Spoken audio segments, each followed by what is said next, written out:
Street Fighter has long been known for setting the standard for 2D fighting games, but back on the PS1, Capcom started up a new spin-off known as the EX series. This took everyone's favourite fighters into the world of 3D, and of course many gameplay changes came along with it. First off, if you're used to the controls of any Street Fighter game, you'll no doubt settle in easily, with many of the iconic moves and abilities retaining their usual inputs. What mixes this game up is the abundance of modes available for the player to get stuck into. First, you've got tag battles, with the option of tagging in your other fighter if you're low on health. This also allows you to do special 2-on-1 special attacks known as meteor parades, as well as meteor combos, which are just like hyper combos but last twice as long and do nearly 3 times the amount of damage. In order to pull these off, you'll have to build up your meter, which increases every time you either deal or take damage. But where you'll probably be spending most of your time with the game is within the original play mode, where you go through several battles starting by yourself. The opponents you defeat have the option to join your team, and they really come in handy as well, especially in some of the more challenging boss battles against Sagat and Bison. Here is where you can unlock extra characters to use in any other mode once you've completed a run with each character. And finally, you've got the VS mode, which has 3 separate ways of playing it. First, there's Arena, which sees 2 teams of 2 battling it out. The second is Dynamic, where all 4 characters battle it out at once. And finally, there's Multiplay, for up to 4 players if you're lucky enough to own a multi-tab. Overall, if you're a fan of the EX series, I'd say there's enough here to warrant picking this one up as well. But if you're looking for a more complex and for that matter rewarding 3D fighter on the PS2, Tekken is the way to go. Ever since the DS released, we saw a variety of clever concepts that really took advantage of the touchscreen. But if there was one game that single-handedly justified the handheld's choice of input, it would have to be Soul Bubbles. Practically forgotten nowadays, the game sees the player taking on the part of a trainee shaman, tasked with helping souls find their way to the underworld. Your only tools to accomplish this are bubbles to contain them and puffs of air to move them around each level. Blowing the bubble is achieved by sliding the stylus across it in the direction you want the bubble to move. The further you slide the stylus, the stronger the breath. Other stylus abilities are made available by holding down different directions on the D-pad, allowing you to create bubbles by drawing circles on the screen or to deflate them by touching them with the stylus. And to further add to the cleverness of the bubble mechanic, there are features in later worlds that change the bubble physics. At certain points in the maze, you get access to heavy gases that weigh bubbles down and light gases that act like helium. For such a simple premise, Soul Bubbles surprised me with the sheer amount of variety of puzzles, traps and obstacles to be found in each of the game's 40 levels. It's a real shame when you think about it, as Soul Bubbles is one of those games that will inevitably always be passed up in favour of more popular and established titles. A shame, considering how this game makes some of the best and most interactive use of the touchscreen. The simple, easy to learn controls balance out the progressively difficult puzzles, so if you happen to come across this hidden gem, do yourself a favour and give it a shot.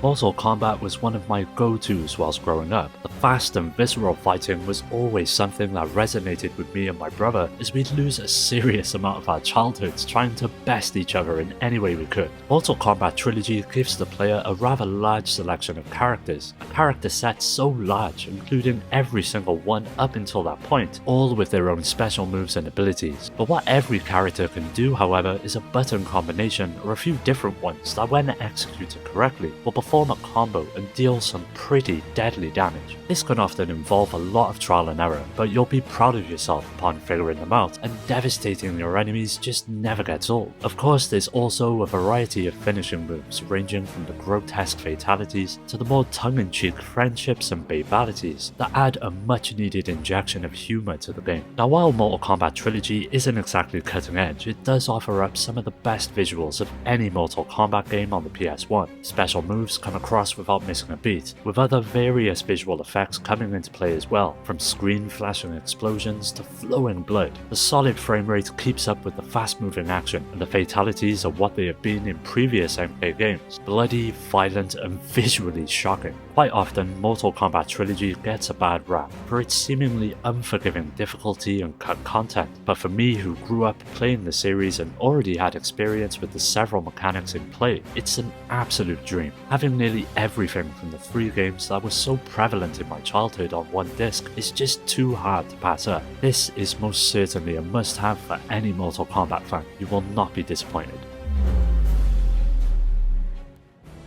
Shin Megami Tensei is a well-known series of Japanese RPGs with its roots going back into the 80s. It has spawned many spin-offs such as Digital Devil Saga, Devil Summoner, and one other little series you may have heard of called Persona. In Shin Megami Tensei 5, things move fast. Here you are, an ordinary student attending a lesson in a Japanese high school, and in a few moments you find yourself in an alternative, destroyed version of Tokyo, crawling with demons. I'm not going to go into more detail about the story from here, but having beaten the game, I found it quite underdeveloped, odd and scarce to say the least. On the other hand, gameplay more than makes up for any shortcomings in the story, with it offering a vast and open landscape to explore, absolutely filled to the brim with enemies and secrets just waiting to be discovered. SMT5 utilizes a standard turn-based battle system. It may look simple at first glance, but in reality it is much more nuanced than it seems. All participants in battle have elemental weaknesses and strengths. Some of the 7 elements either deal increased damage to the character or allow him to block or absorb the attack completely. If any of the battle participants were able to hit the weak spot or perform a critical hit, the team will get an extra turn. Since there can be up to 4 members in your party, exploiting these weaknesses can enable you to act up to 8 times before your enemy even gets a turn. Picking the appropriate party of demons, having the right abilities, and exploiting the enemy's weakness is crucial. And this brings me to the fusion system, which sees you having the option of creating new demons by combining the ones you already have. The Persona games focus a lot on the main characters and their interactions with each other, but Shin Megami Tensei 5 is very different. The focus here is on difficult combat, and this RPG component distinguishes mainline SMT from Persona. If you've got a Switch and fancy jumping into a challenging but fair and rewarding RPG, SMT 5 would make for a solid option.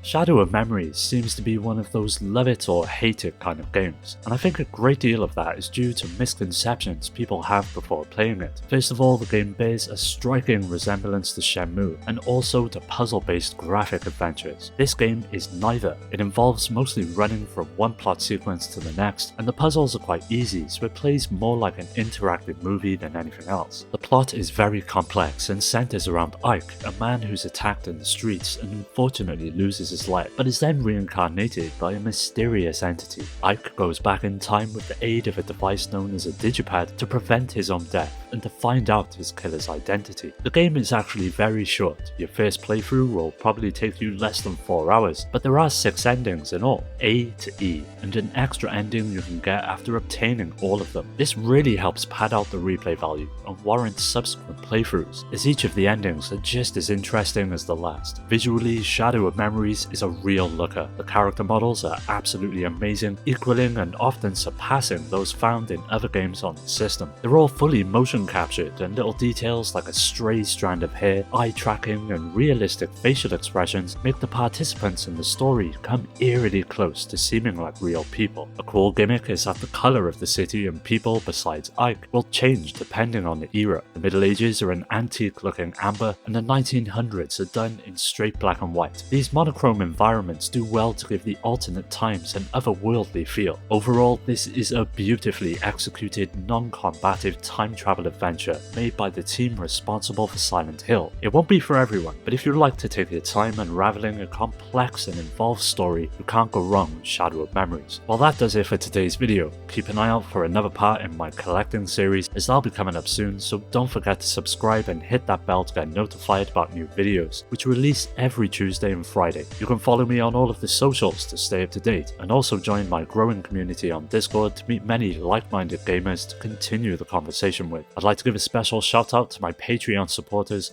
Rhino, Skill Jim, Nano, Steve, Richard, Amy, Daniel, Paul, Dio, Alex, Pierre, Carl, Strider, and Paddy J for their continued support that helps make these videos possible. If you're interested in joining my Discord or supporting the channel through Patreon, you'll find all of these links in the description. As always, thanks for taking the time to watch the video. I'll catch you next time.